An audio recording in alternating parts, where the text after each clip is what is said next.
Bonjour, Ciel Mon Info, c'est l'occasion de se pencher sur l'actualité des chrétiens d'ici et d'ailleurs. Cette semaine, nous vous proposons de découvrir un livre qui a été écrit par un pasteur, une personnalité du monde évangélique de Suisse romande. Jean-Claude Chanot, bonjour. Bonjour. Alors, vous venez de publier Un pasteur dans les coulisses du Parlement. Pourquoi ce livre? C'est une biographie, c'est le récit de mon cheminement. Pas tout à fait jusqu'à aujourd'hui, ça fait déjà un moment que ce livre se prépare. Et puis j'avais à cœur de partager mon chemin. Alors, il y a deux chapitres qui traitent plus directement de votre activité au Palais fédéral à Berne pendant ces 14 dernières années. En gros, qu'est-ce que vous êtes allé faire là-bas? Alors j'ai été invité par un ancien instituteur, M. Beat Christen, qui est allé au palais pour prier pour les gens de la politique. On peut faire ça à distance, hein, mais c'est différent quand on peut tout à fait imaginer qu'en tant que pasteur, vous soyez resté inscrit dans une église ou dans une paroisse, Oui. puis que vous l'ayez fait depuis votre bureau, mais Absolument. c'est pas ce que vous avez souhaité faire. Non, c'est pas ce que j'ai souhaité. Il y a une proximité quand on est au milieu d'eux.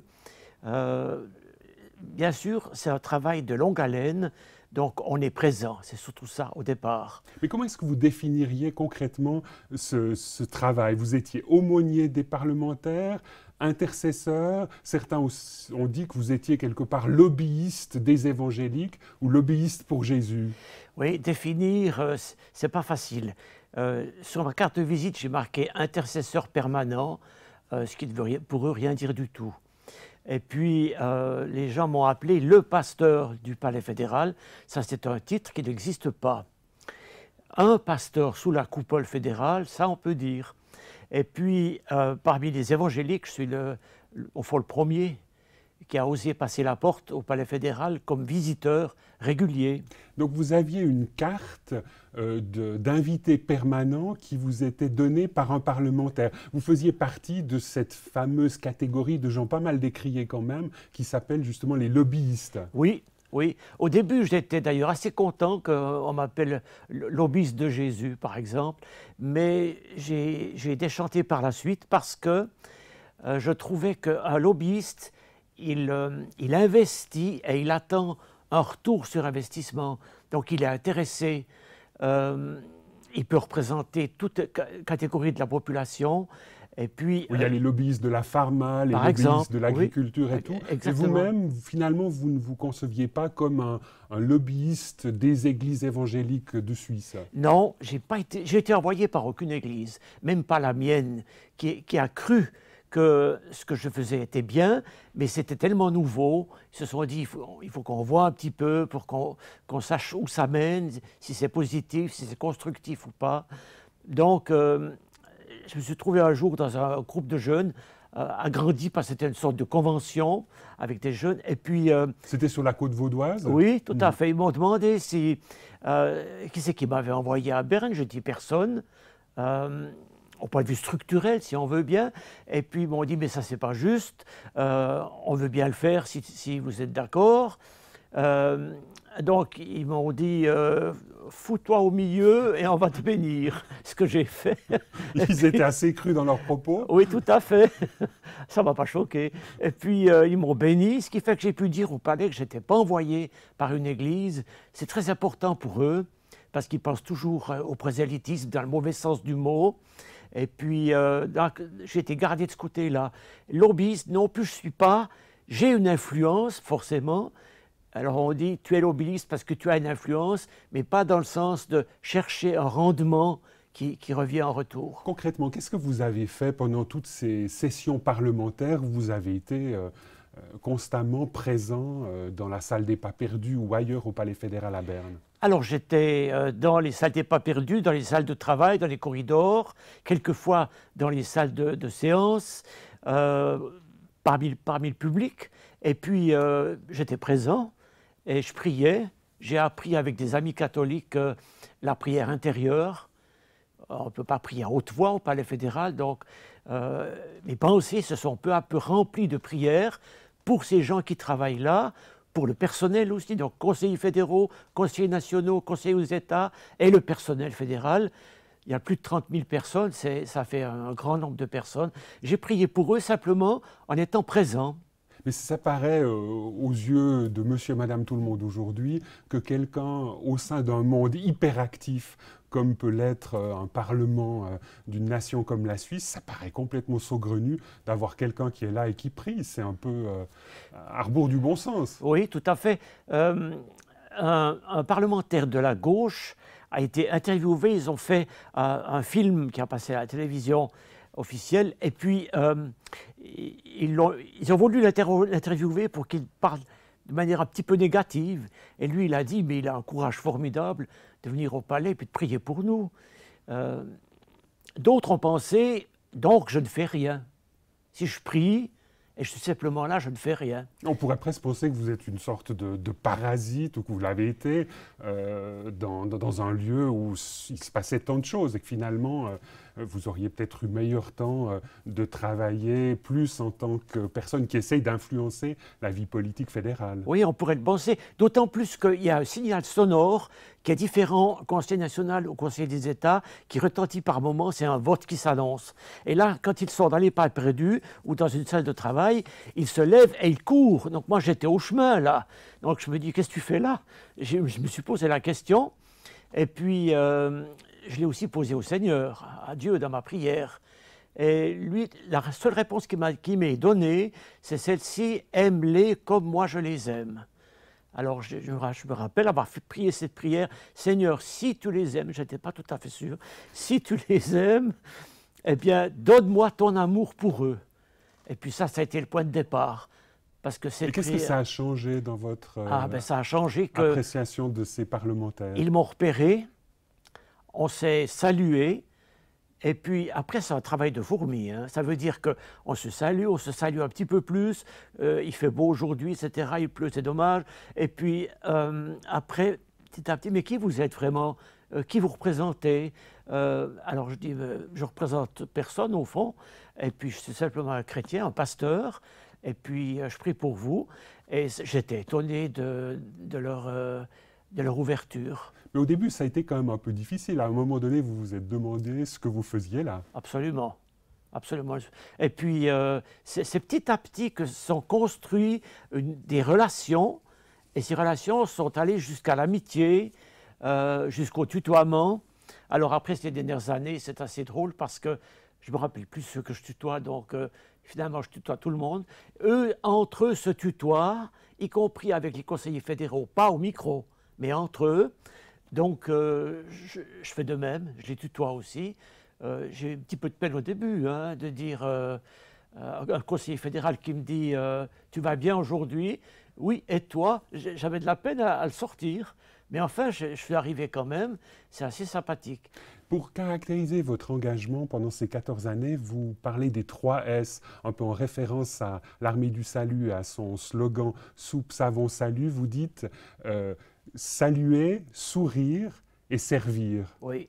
Et ça veut dire quoi concrètement dans ce que vous avez vécu? Oui, alors j'ai reçu ces trois verbes. Moi, ça m'aide. Je les écris et puis visuellement, ça m'aide à savoir ce que je fais là. D'abord, saluer. C'est un respect. On cite leur titre, mais quand on les connaît, quand on se tutoie, il dit allez, ça va, tu sais, je sais bien que je suis conseiller national, tu n'as pas besoin de me le rappeler. Bon, alors il n'y a plus besoin, mais je les salue. Et puis, en Israël, quand on salue, aussi dans le canton de Berne, on souhaite la bénédiction de Dieu. Donc je les salue en les bénissant. Et là, j'ai l'impression que j'ai ouvert une porte qui n'est pas souvent ouverte dans la vie des chrétiens. On a oublié de faire ça. On est appelés tous, c'est un service à bénir les gens. Et il y a dans la Bible des formules de bénédiction, et à la fin des épîtres de Paul, ou bien au début des fois, ou dans d'autres passages, dans certains psaumes. Alors je les ai simplement prises de la Bible, et puis je les ai écrites dans un petit cahier que j'ai avec moi, et puis je les bénis, et ils aiment ça, je peux vous dire. Et ça ouvre des possibilités de contact avec aussi finalement des êtres humains qui parfois connaissent des vides, des questions, oui, des deuils, des maladies. Tout à fait, qui sont comme nous, et puis qui sont des gens publics, qui ont peu d'amis. Il y en a qui ont des amis solides, mais il y en a qui n'en ont pas. Ils sont tout le temps entourés de personnes, mais ils ont très peu d'amis. Donc l'amitié, c'est quelque chose de précieux pour eux. Et là, ce respect que j'ai envers eux, de leur travail, aussi dans ma façon de m'habiller, c'est toujours costume-cravate. Et puis, même si certains de la gauche, ostensiblement, ne s'habillent pas comme ça, mais pas tous, hein. Il y en a qui ils maintiennent quand même le costume-cravate. Et finalement, pour bien saisir un peu ce que vous avez essayé de vivre pendant ces 14 années, vous diriez que vous avez tenté d'être ami de tous les parlementaires? Oui, oui, au-delà même du français. Bien sûr, plus facile avec les gens francophones, mais les Bernois aiment beaucoup nous montrer qu'ils savent. Ils ont appris le français à l'école et ils aiment beaucoup. Donc, très vite, on parle en français. Le Zurichois, par exemple, lui, il veut que j'apprenne l'allemand. C'est un petit peu... Le Schweizerdeutsch, je parle Hochdeutsch. Oui, le Schweizerdeutsch. Alors, il va me dire, il y avait 3 fautes, etc. Il va me rappeler quand je multiplie les fautes de la même manière la prochaine fois, etc. Donc ça, c'est saluer. Sourire, c'est cette joie intérieure qui se manifeste, qui sort. Moi, je n'ai pas besoin de me forcer, ça vient tout seul. Un sourire, ça ne coûte pas grand-chose, mais ça fait du bien. J'ai essayé partout. Une caissière à la Migros, ça marche aussi. Il faut voir le bonheur que c'est un tout petit bonheur, mais ces petits bonheurs mis les bout à bout, ça finit par devenir grand et par marquer les vies. Alors je leur souris. Et puis vous servez aussi. Et puis je sers aussi. Vous racontez dans votre livre que vous êtes finalement prêt un peu à tout faire pour donner un coup de main à un parlementaire qui aurait besoin de retrouver un article ou bien d'aller acheter un livre de manière urgente dans une librairie à Berne. J'ai fait ça et puis je cherche des idées pour servir. Je crois qu'il faut beaucoup d'idées, il faut de l'imagination. Et puis ils apprécient ça. Je pense que nous les évangéliques, on a beaucoup parlé. On parle énormément. Et puis... il faut aussi agir. J'étais touché par le témoignage des chrétiens en Indonésie avec le tsunami. J'ai lu un article de presse qui disait « Ils n'ont pas discuté, ils n'ont pas fait de grandes déclarations, ils ont retroussé leurs manches et ils ont aidé les gens. » Et je trouve ça remarquable. C'est un peu un modèle pour moi, c'est ça que j'aimerais. Jean-Claude Chablot, dans votre livre, vous parlez effectivement sur 2 chapitres de cette expérience au Palais fédéral, mais vous racontez aussi votre propre vie. Et ce qui m'a frappé, c'est que vous avez été appelé, alors que vous étiez adolescent, vous fréquentiez les cadets sur Neuchâtel, et vous avez été appelé « Je casse ». Vous pourriez nous raconter un peu ce que signifie ce totem qui vous avait été donné à l'époque, ou ce surnom? Ce surnom, c'est très important. Il y a une dimension un petit peu secrète. On reçoit le nom la nuit, dans une écurie, les pieds dans ce qu'on imagine. Et puis, ça, donc c'est vraiment une sorte de rituel initiatique. Tout à fait, tout à fait. Maintenant, l'équipe des unions chrétiennes dans laquelle j'étais, il y avait un côté chrétien assez marqué. Donc, quand ils cherchaient des noms, ils cherchaient quelque chose de positif et puis aussi de réel. Alors, le réel, c'est que j'étais tout le temps dans le plâtre. J'avais tout le temps des fractures. J'en ai eu plusieurs dizaines en tout dans ma vie jusqu'à présent. Même certaines qu'on a découvertes après coup. On a découvert un cal, une difficulté à bouger là, le coude droit. Eh bien, ça, c'est une fracture que j'ai. Je ne sais pas quand ça s'est passé. Vous étiez aussi épileptique? Oui, oui. Le médecin avait dit crise épileptiforme. Il y a plusieurs formes. Et puis, ça a marqué ma jeunesse. Donc, finalement, ce « je casse », ça voulait dire bras cassé ou je casse rien, c'est ça? Oui, ça voulait dire bras cassé, je casse rien, et puis ça pourrait changer. C'est ça que j'ai reçu quand on me l'a donné. La façon de me le dire, c'était un constat. Celui-là, il est toujours dans le plâtre. Et puis sa vie ne casse pas grand-chose, un peu grise. Et puis ça pourrait changer. Et finalement, ça a changé au travers de votre découverte de la foi. Oui. Et déjà, aux unions chrétiennes, on avait un chef, son surnom était Pompon. Alors lui, il était ancien missionnaire d'Algérie. Et il prêchait pas, il racontait ce qu'il avait vécu avec Dieu. Et c'était absolument passionnant. Et ça a été mes premières étapes avec Dieu, d'écouter ce garçon qui racontait ça, ce jeune homme. Et je me disais, ça j'ai envie de vivre.